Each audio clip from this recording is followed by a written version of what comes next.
Venus Ra, a beauty queen, youth advocate, and a servant of God. Sa MX3, dito ako bilib. Mahalagang paalala, ang MX3 capsule hindi gamot at hindi dapat gamiting panggamot sa anumang uri ng sakit.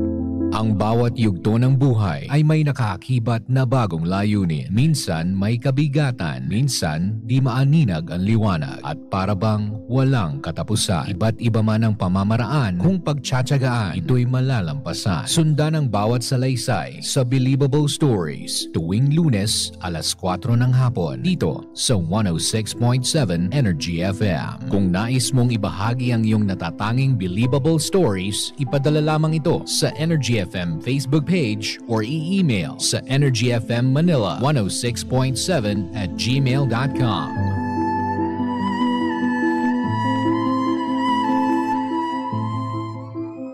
Maglaro sa Bingo Plus app para tuloy-tuloy ang premyo at saya. At malay mo, mapanalunan mo pa ang jackpot prize sa first online live stream bingo sa Pinas. Bingo Plus, bingo sa saya, plus sa panalo. Gambling is for 21 years old and above only. Gambling can be addictive. Learn when to stop. Huwag mo sabihin, Radyo! Huwag mo sabihin, Radyo! Sabihin mo! Sabihin mo!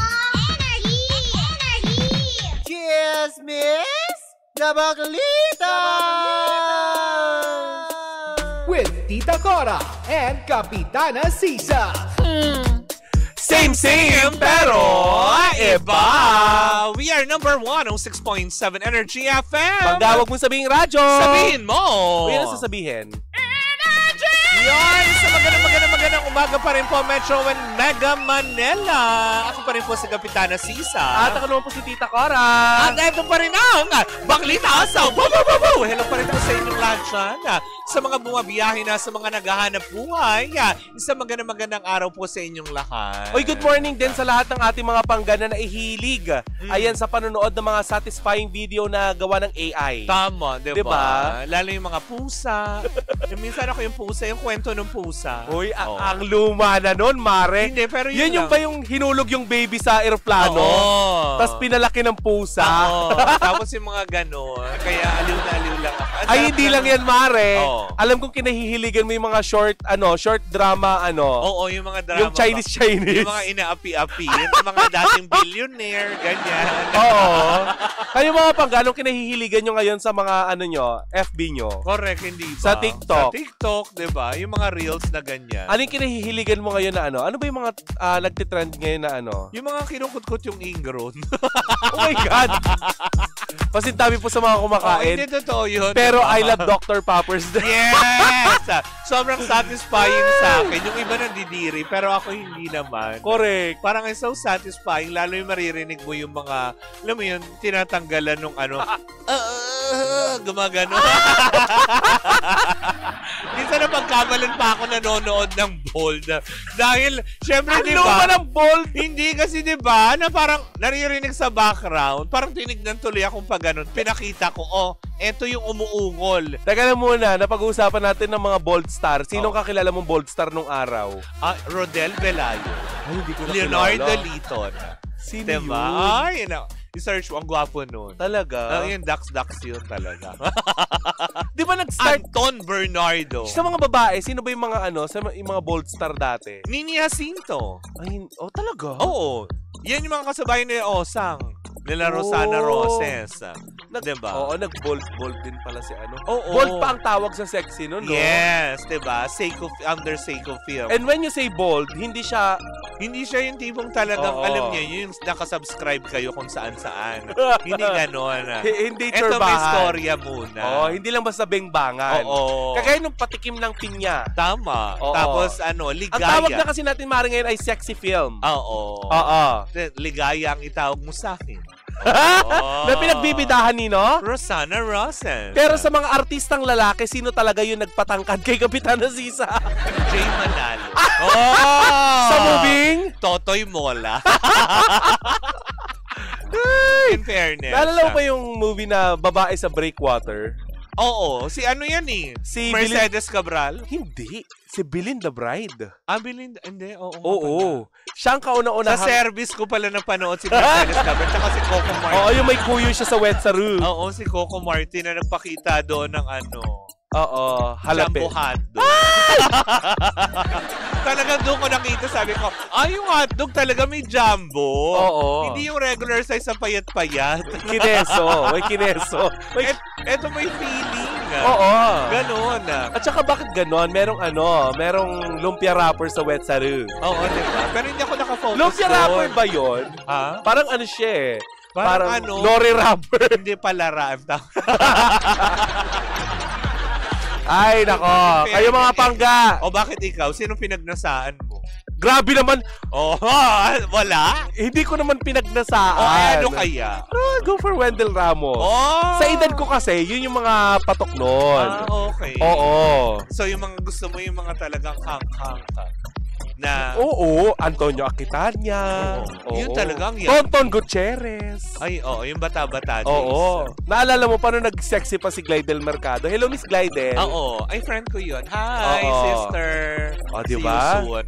Sila yung mga nagsisexy pa nung araw. Correct, diba? Si ano din, diba? Si Sunshine Cruz. Oo. Diba? Nung time na yun, diba, nagkaroon ng kontrobersiya na sinasabi nung sila pa ni Cesar Montano. Correct. Merong biniling isang film na hindi na pinalabas. Yes. Diba? Kasi nga grabe.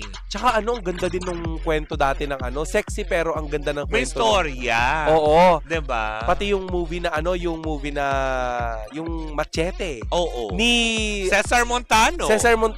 Yeah. Oo. Diba? Ang saya kaya no. Sino sa tingin mo yung mga artista ngayon na pwedeng maging Machete? Yun na dapat nire-remake, no? Oo. Feeling ko sa mga panahon ngayon, I think, yung medyo moreno. Isko. Hindi si Isko nagpa-sexy din, Oo naman. Alam naman ang lahat yan. At lalo na yung white brief niya. Oo, hindi naman niya itinanggi yun. Peace tayo, Mayo!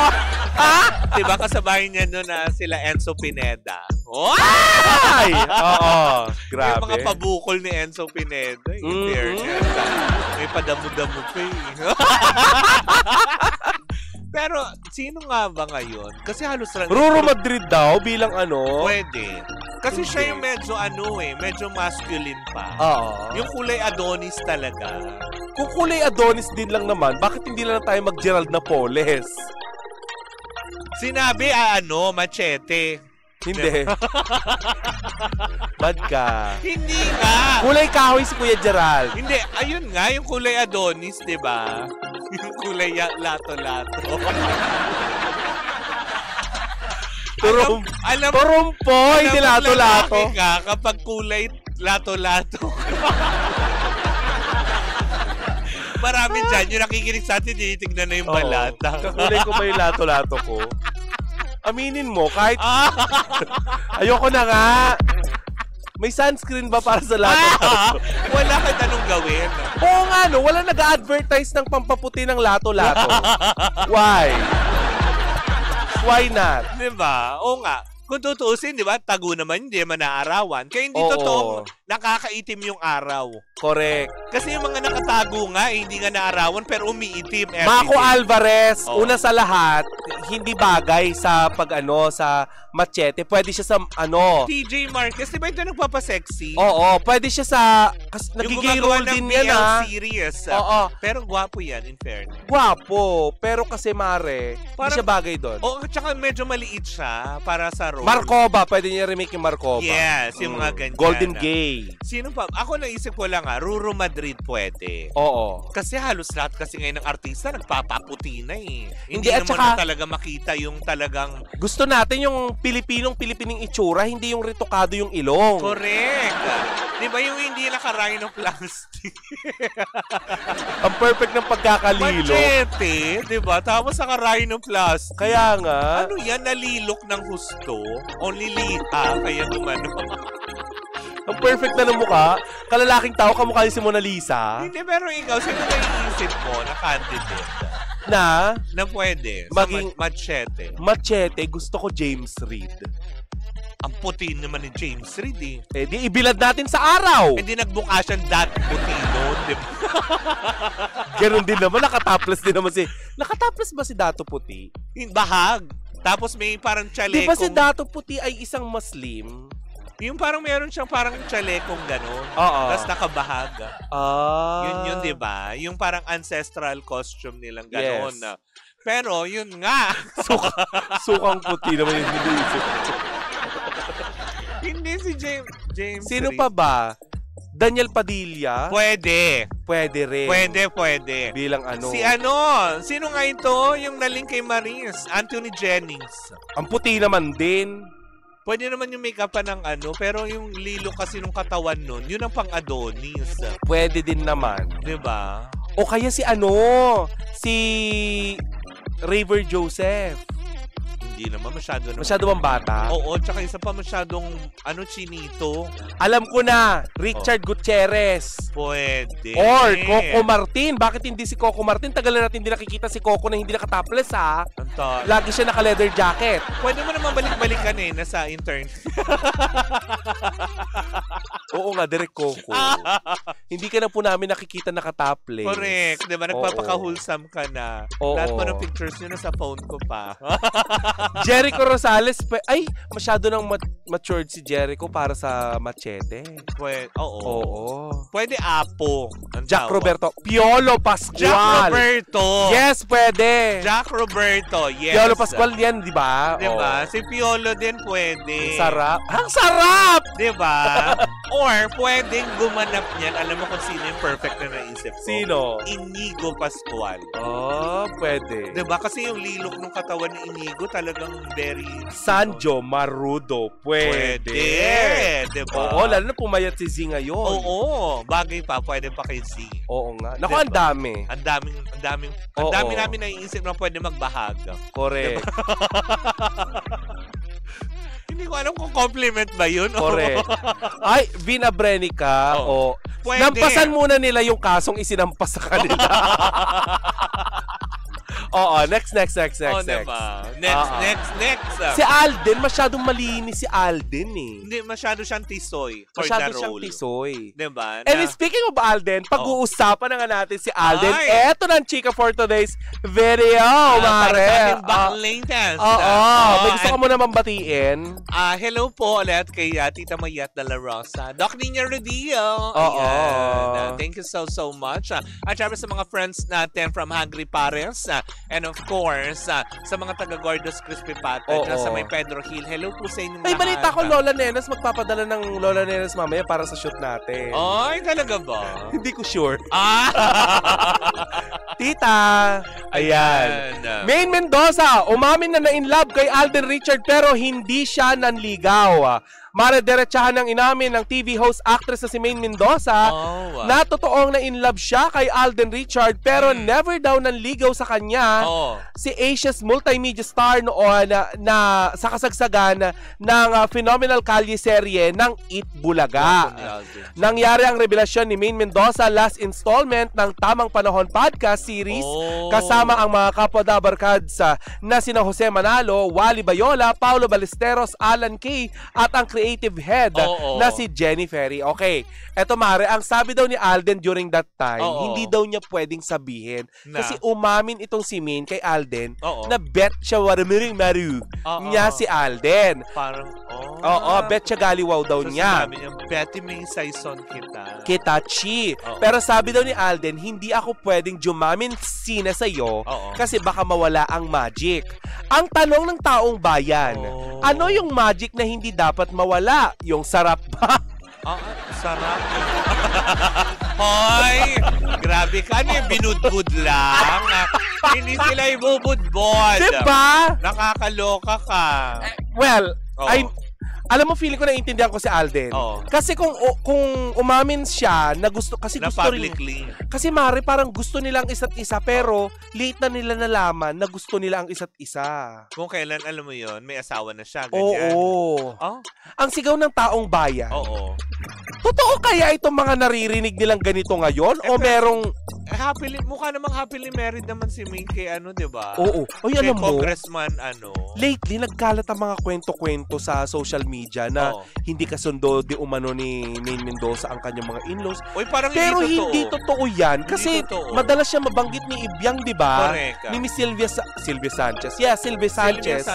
Na gustong-gusto niya si Mengay. Correct. Tsaka kasundo din siya nila Ria Ataide. Yes. Diba? Na magkakasama nga sila madalas, diba? Correct. Kasi diba, para sa kalaman ng lahat, si Ria and Arjo is magkapatid. Yes. Kung saan nga naman ang asawa ni Ria Taide as si Zanjo Marudo na nakakasama Correct. nilang madalas sa mga family gatherings. Correct. At sa mga post din ni Z, nandun sila parate. Oo. Kaya I don't think na ang OA naman ng balita na yun. Pag-amin ni Maine Mendoza, Mare, na very vocal daw siya kay Alden, na na-inlove siya. Pero sabi nga ni Maine Mendoza, ang sabi daw ni Alden, hindi ko pwedeng sabihin sa iyo kasi mawawala ang magic. Hindi mo pwedeng sana nilihim na lang nila noon. Kasi diba, natural naman yun sa showbiz. Oo. Yung tipong, sige, ano tayo ha, pero hindi natin pwedeng i-publicly. Nabuhay tuloy, Mare, ang kalooban ng mga kumakanta ng If We Hold On Together. Na paano nga ulit yung If We Hold On? Paano nga ulit yun yung kanta nila, Mare? If we hold on together. Oo. Yan. Ganyan nga, Mare. Nabuhayan tuloy ang mga Aldab fans na, ay, totoo nagkainlaban sila. So may mga haka-haka ngayon. Will never die. Itawid nyo na yung mga bata. So yun na nga, Mare. Diba kanta yun sa ano? Kinakanta yun ng mga Aldab fans. Hindi yung dinosaur na pelikula. Ha? Diba? Yun yung mga maliliit na dinosaur na ano.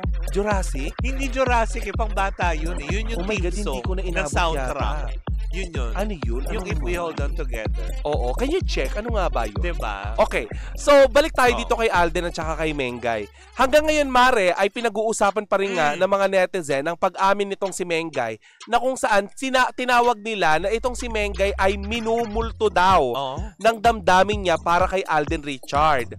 Nangangahulugan ba ito na mas una niyang minahal si Alden bago kay Arjo Ataide? Pero, ibig sabihin, ayun, Land Before Time. Yun yung title ng kinakanta ko. Yung mga dinosaur na maliliit. Ibig sabihin nito, Mare, ako hindi dahil sa nanlalamig or walang pagmamahal. Siguro totally na wala na kay May. Kasi kung matatanda natin, Mare, ilang beses na buhat ng, alam mo yun, sila ay nagkahiwalay ng landas, nag-asawa siya. Diba minsan hindi naging komportable si May na pag-usapan publicly ito? Yes. Pero ngayon dito, dun sa podcast na nilabas nila ng Itbulaga team, parang comfortable. Ibig sabihin ba nito na let go na niya? Alam mo naman, Mare, 'di ba? Tayong mga taong bayan na nakikinig sa kwento ng mga artista, nalalaman lang natin ang mga kwento-kwento ng hiwalayan, 'di ba? Nagkarelasyon kapag hiwalay na. Correct. So ibig sabihin siguro, Mare, naka-move on na ng tuluyan itong si Maine Mendoza. At hindi lang 'yan, Mare, ang nalaman natin. Ayon sa ating mga naririnig-rinig sa mga chismosa nating kapitbahay, hindi lang si Mengay daw yung nagustuhan ni Alden na hindi niya niligawan. Sino pa? Pati si Pia Wurzbach. Niligawan ni Alden? Nagustuhan din ni Alden pero hindi niya niligawan. Ang tanong ng taong bayan, magic pa kaya ang dahilan kung bakit hindi niligawan ni Alden Richard? O hindi nasarapan? Sa magic. Kasi 'di ba, nasa kamay mo ang magic. Magi, baka naman. Good, diba? So yung sabihin, hindi magaling ang mga kamay, ganon. Alam mo, mas magaling talaga ang mga tomboy. Hindi ka na may kamay, diba? At mas safe. Diba? Mga tomboy talagang pinaka-safe makarelasyon. Hindi, totoo naman, safe talaga sila. Kasi Mare, hindi sila nagkakaroon ng HIV. Oo naman. Diba? Carpal tunnel din. Correct, diba? Kasi diba, kung yung iba, contraceptives ang gamit. Sa kanila, gloves. Gloves. Sorry po. Rubber gloves. Safe ka doon. Yung latex. Mamili ka pa anong klase. Yung dilaw, yung blue. Di ba may kulay yun? Yung may spike. Yung may diretso pang escoba ng CR. Pang ano yun? Yung hanggang dito. Pang ano yun, di ba? Di ba ginagamit yun sa pag magpapaanak ka ng baka? Hindi. Hindi naman. Ginagamit yan. Kung multi-purpose gloves ang tawag doon. Hindi lang pampaanak ng baka. Grabe. Yung dinudukwang mo yung buong ganon bago mo hihilain yung baka. Paano pag ganon kayo in real life mga anak, no? Pinapasok yung buong braso. Yung buong kalahati na ng katawan ng doktor. Biruin mo yung, Mare, from Aldab to Baka tayo. But anyway, balik tayo dito kay Alden. Oo, Ano nga kaya ang dahilan magic? na nag-iisang Alden Richard, bakit hindi matuloy-tuloy ang panliligaw niya? Ilang buwan na din na nakalilipas, Mare, nung mabalitaan natin ang chika na parang nagkakamabutihan na nga din. Itong parang isang taon na din ang nakalilipas. Catherine ba to? Yes, si Catherine Bernardo. Pero bakit kaya hindi nagtuloy-tuloy or Hindi nag-prosper yung relationship between Alden Richard and Catherine Bernardo? Tungkol din ba ito sa magic? Dahil ang totoong magic ay nasa kamay mo. Oo. Baka wala na. Wala nang Kasi wala nang spark ang kamay. Oo. Diba? Kasi nga, diba, ang ibig ko sabihin, katulad nun, nagsimula yan nung umakalat din ngayon yung video ulit Yung nag-isnaban na sila, hindi sila nagpansinan nung bench fashion show. Oh my God. Diba? Kasi katabi doon ni Catherine Bernardo si Joshua Garcia, diba? Nang hindi nga din niya nilingon sila Joshua Garcia. Oo. Na parang tipong, anong meron? Oo. Bakit hindi? Pero ngayon, maganda itong senyales na ngayon. Hindi ito siguro hindi dahil siguro may project sila, gusto nilang mapag-usapan. But, siguro it's about time na ngayon komportable na si Maine to talk about it. And the fans deserves this kind of explanation for a very long time. Correct. Kaya siguro ibinigay na lang din niya sa mga fans at supporters nila. Oo. Na totoo naman na na-inlove ako. Kinantahan ni Aiza Sigera, si Min, tsaka si Alden ng Anong nangyari sa ating dalawa? Maraming salamat sa pag-awit mo, Wendell Alvarez. Wag na, ngayon kumakain na sa ayaw na Your Queen. Ayaw na lang Mas mahal ang kape dun Kaya nga. Bakla ka. Baka iba ang gusto ni... Ay, nako! Kuya Wendell, hello. Baka iba ang gusto ni Alden, like there's no easy way. Wala. Siguro baka hindi pa niya talaga nararamdaman yung tamang panahon. Mare, kinaaliwan nga ng mga netizen, Mare, ang unang installment ng Tamang Panahon, the podcast ng Eat Bulaga, lalo ng mga host ng Eat Bulaga. Kasi dito ay binunyag kung paano nabuo ang Tamang Panahon. Ikaw, Mare, pagbabalik tanaw natin, kumusta ang experience mo ng mga time na patok ang Aldab? Talagang halos nakatutok din ako. As in talagang walang moments at wala rin akong nakikitang nanay na nasa tahanan na hindi nakatuto kay Yaya Dab and Alden Richard sa mga panahon na yun. Kasi talagang, alam mo yun, talagang kakaiba yung kilig Oo, alam mo. Pero mo, nagpa-Philippine Arena sila. Punong-puno ang Philippine Arena na sa Aldab. Nakapunta ka ng Philippine Arena noon? Oo. Saan ka nag-work noon? Anong ginagawa mo ng mga time na yun? Nandun pa ako sa kabilang istasyon. Yung sa may Pasay? Hindi, dito na sa may Mandaluyong. Oo. Yun na sa 40th floor kami. Isang brown out yung building. Kung saan na Tegi Bambam yung dating actress? Hindi. Iba yun. Iba yun? Dito yun sa Green Hills. Ibang stasyon naman yun. Iba yun nandun sa Mandaluyong. Okay. Yan na. So yun, kumbaga parang yung mga panahon kasi na yun, syempre nasa field ka din. Pagtungtong talaga ng alas 12, lahat ng TV. Wala masyadong traffic, no? Oo, promise. Nasa Itbulaga. Aminado naman ang It's Showtime, Mare, na talagang pinadapa sila ng Aldab during that time. Correct. Diba? Na nakakaloka. Diba yan yung sila, Pastillas Girl? Oo. Na umano ng napakaraming bashing din. Oo. Ikaw, anong naalala mo? Alam mo, during that time, nakatira ako din sa Lope de Vega Tower. Hello po sa lahat ng mga taga rin sa Recto, Manila. Ayan, dyan ako nakatira. Ganun din. Aldab, no? Correct. Yung tanghaling tapat, may mga nagmamaoy. Titigil siya sa pagmamaoy. At kung hindi man nanonood ng TV, lahat ng cellphone nandoon sa Aldab, yung pinanonood yung replays. Oo. Diba? Sino ang paborito mong character doon at inaabangan mo? Bukod kay Yaya. Tinidora. Si Lola Dora. Si Nidora. Si Wally. Oo, si Wally. Oo, grabe. Diba, lalo yung nag-eksena pa sila doon, Celia Rodriguez. Oo, day! Oo, grabe yun. Tawang-tawa ako doon. Yun ang hindi ko malilimutan. Pero alam mo, Mare, ang isa sa mga natuwa ako, nung binunyag nila ang katotohanan na ito palang role ni Yaya Dab o kaya ni Maine Mendoza ay in-audition. Oh. Nag-audition pala siya para dito. Mm. At yung mga kasabay niya nag-audition, may mga talent. Oh. Nagkataon lang, Mare, na nagustuhan siya kasi nagandahan sa mata niya yung isa sa mga direktor. Yung isa sa mga segment producer, if I'm not mistaken. Ayun. Tapos, so dumaan pala din si Maine. nag-audition siya, Mare. Kasi diba, kung matatandaan din natin, si Maine Mendoza ang isa sa mga first na mga kasama sa mga nag-usbunga mga social influencer. Yes. Kasi di ba mahilig siya dun musically pa noong time na yon. Sa Dub Smash. Oo. Diba? Kasi ang ginagawa niyang Dub Smash noon, si Chris Aquino. Correct. Ang ginagaya niya. May kasabayan daw siya na nagda-Dub Smash din. Oo. Pero ang nangyari na buntis. Kaya siya ang nakapasok. Siya yung umalagwa. And isa sa mga nabanggit pa nga niya dun, Mare, kasabay pala nung pagpasok niya sa Itbulaga ay ang offer sa kanya.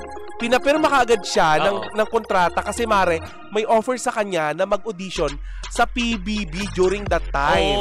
Okay. So, redirection na nangyari. Sino ba magsasabi or mag-aakala ng isang Maine Mendoza na galing ng ibang bansa at nandito sa Pilipinas, nag-aral doon, nag-Dub Smash, yung umiikot-ikot siya sa upuan, eh mapapanood sa noontime show. Tama. Totoo diba? naman. And the rest is history. Correct ka. Kaya nga naman siguro. Pero balik tayo sa love life. Tingin mo ba't di nanliligaw si Alden? Hindi, baka busy talaga sa kasi may mga taong ganun eh.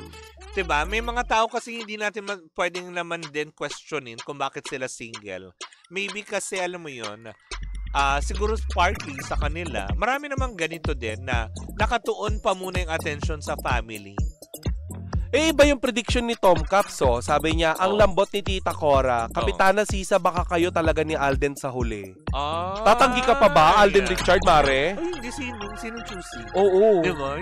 Kahit hindi sabihin kay Sisa? Hindi na, talaga. Kahit hindi, ayawan ako, pipilit ko pa rin sarili ko. Oo.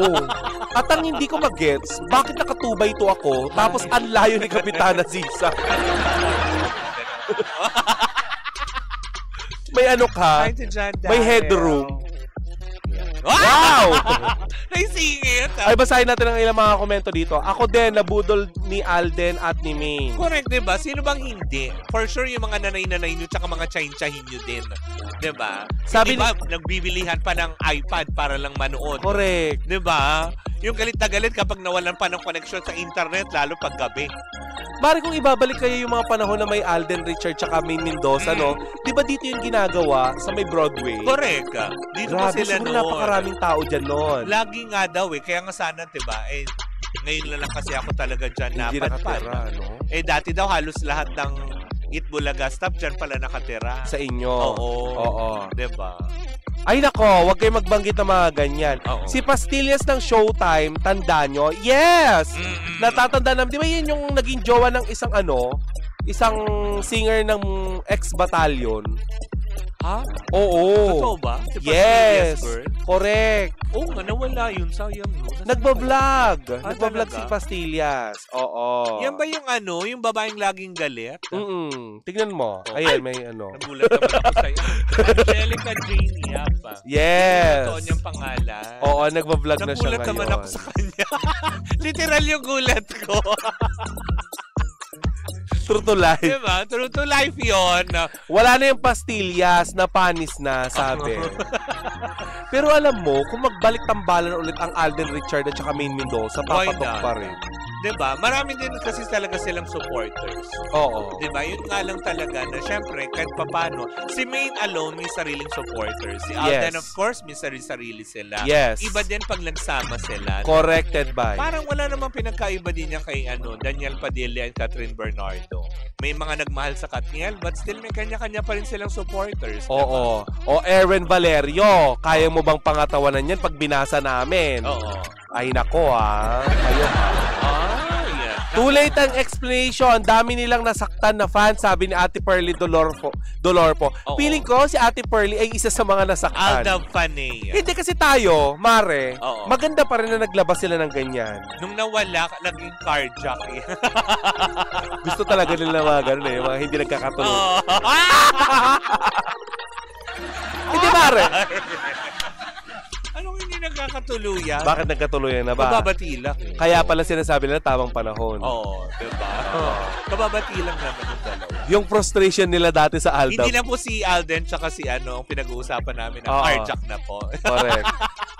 Kinaklaro ko lang. Kasi baka mas splice yung video. Yung frustration nila dati sa Aldab, pinasa nila sa carjack. Correct. Kaya gusto nila magkatuluyan yung carjack. Oh, wow. Yun. Well, sabi pa nga nung title nung podcast, sa tamang panahon. Ay diba? hindi mag-aaway. Oh. Correct. Sana tumagal 3 buwan. At yan na nga. Ang kabuuan. Na aming pagsasaulat para sa araw na ito. Correct. Diba? Good luck na lang din, diba? Kung may mga projects man sila, just support them, diba? Correct. Let's be happy for them. Alis ngayon, gaya ng sinabi ko pa rin kanina, komportable nang naikikwento ni Mina. Tsaka at least may tuldok na. Oo. Yung matagal na tingin, bakit kaya hindi sila nagkatuluyan? Diba? Alis ito, alam mo, klaro na sa lahat na this is a closure na. Tsaka wag yung sisihin si Alden. Oo. Diba? Well, nag-effort naman din, mali ba naman din natin ano nangyayari off-cam? Correct. Kasi in private life, di ba, mali mo naman, nagde-date naman talaga sila ng mga panahon na yun. Hindi naman natin alam. Hindi lang talaga sila ma-social media. Di ba? Carjack mag-aaway pero hindi maghihiwalay. Oh, totoo yan. I strongly agree. Yeah. Oh, totoo. Diba? Mag-aaway, magbabati, pero mag-aaway mo. Yes. Yeah. babalik sa iyo. Handa kong gawin. Ay, nako. Anyways, ako mga panggayan, po muna ang ating chikahan on a Tuesday morning. Bukas po magkakitaan, magkachikahan na naman tayo. Ako po muli si Kapitana Sisa. At ako naman po si Tita Cora. And we are still same, pero iba.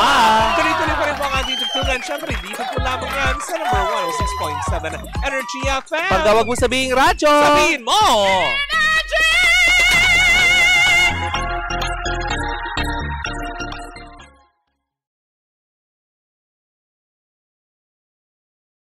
Hi Pangga! Ako po si Gandang Kara and don't forget to follow us sa lahat ng mga social media platforms namin at Energy FM 106.7 sa Facebook, sa Twitter, Instagram, YouTube, and TikTok. At samahan mo na rin ako sa aking programang Hot Stories na lagi po akong live 12 noon hanggang 3 p.m. sa TikTok Live or sa Facebook Live. Ako po nag-iisang chicks ng radyo, si Gandang Kara. Pangga, wag mo sabihin radyo, sabihin mo Energy!